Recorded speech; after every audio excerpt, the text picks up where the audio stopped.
சண்முக சுந்தரம், அடுத்த நாம வைத்த மிக முக்கியமான கேள்வி என்ன அப்படின்னா, ஒரு இருக்கக்கூடிய கட்சிகளை தவிர்த்து விட்டு மக்கள் புதிதாக ஒரு கட்சி தேர்ந்தெடுக்கிறாங்க அப்படின்னா ஒரு மாற்றம் வரும் என்ற நோக்கத்துக்காக தான் தேர்ந்தெடுக்கிறாங்க. அந்த வகையில் விஜய் வந்தால் மாற்றம் ஏற்படும் என நம்புகிறீர்களா அப்படிங்கிற கேள்வி நாம கேட்டிருந்தோம். அதுக்கு மக்கள் கொடுத்த பதில் என்னங்கிறத பார்க்கலாம்.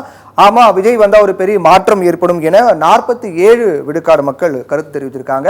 அதே போன்று இல்லை, விஜய் வந்தால் எந்தவித ஒரு பெரிய மாற்றமும் ஏற்படாது இல்லை என 36 விழுக்காடு மக்கள் கருத்து தெரிவித்திருக்காங்க.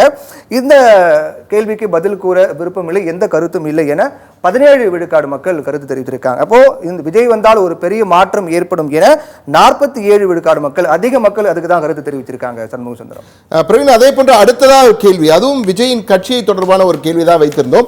அந்த கேள்விக்கான பதிலையும் சொல்லுங்க. 2 கேள்விக்கும் நான் சிறப்பு அழைப்பாளரிடம் அந்த பதிலை பெற்று பெறுகிறேன்.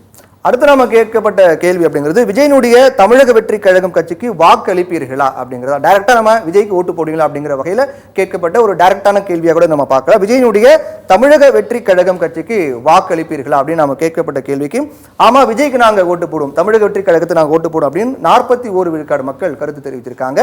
இல்ல, விஜய்க்கு நாங்க ஓட்டு போட மாட்டோம், தமிழக வெற்றி கழகத்துக்கு எங்களுடைய ஆதரவு இல்லை அப்படின்னு 27 விழுக்காடு மக்கள் கருத்து தெரிவித்திருக்காங்க. அது தேர்தல் நேரத்தில் நம்ம முடிவு பண்ணிக்கலாம், எலெக்ஷனுக்கு இன்னும் நாட்கள் இருக்கு, அதனால தேர்தல் சமயத்துல என்ன நிலவரம் பார்த்து நம்ம முடிவு பண்ணிக்கலாம் அப்படின்னு 28 விழுக்காடு மக்கள் கருத்து தெரிவிச்சிருக்காங்க. கருத்து கூற விருப்பம் இல்லை, கருத்து எதுவும் இல்லை அப்படின்னு 4 விழுக்காடு மக்கள் கருத்து தெரிவிச்சிருக்காங்க. ஆமா, விஜய்க்கு நாங்க வாக்களிப்போம் அப்படின்னு 41 விழுக்காடு மக்கள், இல்லை என 27 விழுக்காடு மக்கள் கருத்து தெரிவிச்சிருக்காங்க. நன்றி பிரவீன் உங்கள் தகவலுக்கு. பார்த்திபன், இது முதல் கேள்வி விஜய் வந்தால் மாற்றம் ஏற்படுமா என்பது 40, அது நிச்சயமாக நீங்க சொன்னது போல விஜய் ரசிகர்களுடைய இதுவாக இருக்கலாம். ஆனால் 2வது கேள்வி மிக முக்கியமானது, விஜயின் தாவேகா கட்சிக்கு வாக்களிப்பீர்களா? 41% பேர் வாக்கு அளிப்போம் அப்படின்னு சொல்லியிருக்காங்க. இல்லை என்று 27%, தேர்தல் நேரத்தில் 28, தேர்தல் நேரத்தில் முடிவு செய்வோம் என்பது 28% இருக்கு, கருத்தில்லை என்பது 4% இருக்கு. உங்கள் பார்வை? இதுல 41% பேர் ஆம் அப்படின்னு சொல்றாங்க. அப்படின்னா இதுக்கு பின்னாடி அவர்களுக்கு இப்ப இருக்கிற ஆட்சி மீது திருப்தி இல்லை அப்படின்றது ஒரு காரணமாக இருக்கலாம். அதிமுக மேலேயும் எங்களுக்கு பெரிய திருப்தி இல்லை, ஏன்னா அவங்கள பார்த்துட்டோம். இப்போ அந்த கட்சி வலுவிழந்து இருக்கு. இன்னைக்கு இருக்கிற அதிமுக நிலையில அதிமுக மீதும் இல்லை. அதனால இன்னைக்கு புதுசா ஒருத்தர் வந்திருக்கார், அவர் மாற்றத்தை கொடுப்பார் அப்படின்னு நம்ம ஒரு வாய்ப்பு கொடுத்து பார்ப்போமே. இப்போ அன்புமணி கேட்டார்ல, மாற்றம் முன்னேற்றம் அன்புமணி. உலகம் முழுக்க எலெக்ஷன் சந்தையில் விற்கக்கூடிய பொருள் மாற்றம் தான், நம்பிக்கையை கொடுப்பது தான். நாளைக்கு நல்லா இருக்கும், எனக்கு ஓட்டு போடுங்க அப்படின்னு சொல்றது தான். இப்போ நம்ம திமுகவும் விடியலை தரோம்னு சொல்லி தான் ஆட்சிக்கு வந்தாங்க. அதுதான் எல்லாருக்குமே ப்ராமிஸ், நாளைக்கு நல்லா இருக்கும், என்ன நம்புங்க அப்படின்றது தான். அந்த நம்பிக்கை இப்போது விஜய் புதுசா வந்திருக்காருன்றதுனால விஜய் மீது அந்த நம்பிக்கை மக்கள் வைத்திருக்கிறார்கள்.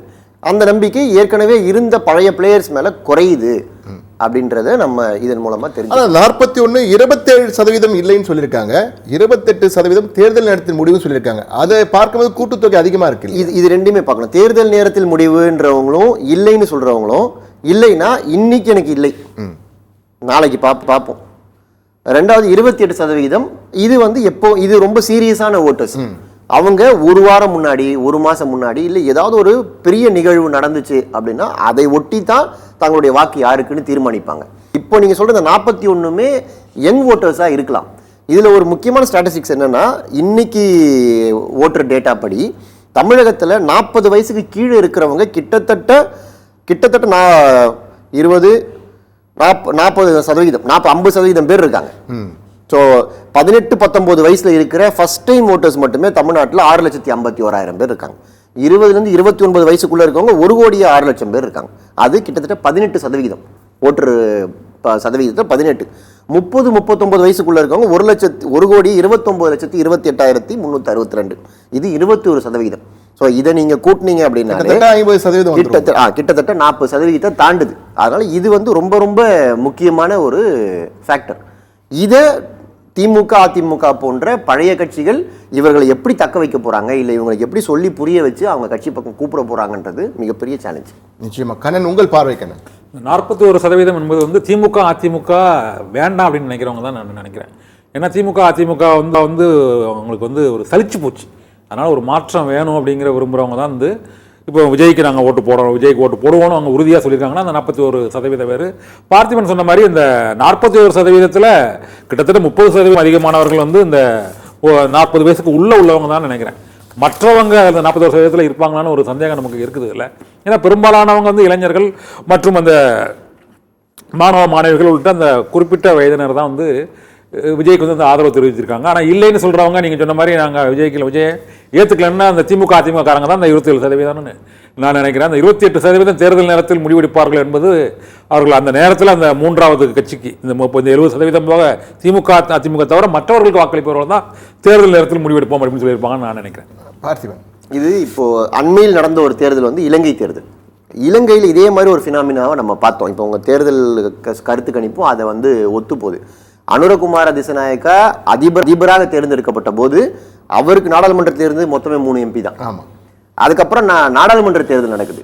அப்போ நாடாளுமன்ற அவர் 3 MPயோட வராரு. அவருடைய இப்போ 2/3 மெஜாரிட்டியை தாண்டி அவருக்கு வந்து மக்கள் ஆத்திருக்காங்க. இது அனுராவை பிடித்து ஓட்டு போறதுன்றதை தாண்டி ஏற்கனவே இருந்தவர்களை பிடிக்காம ஓட்டு போடுறது.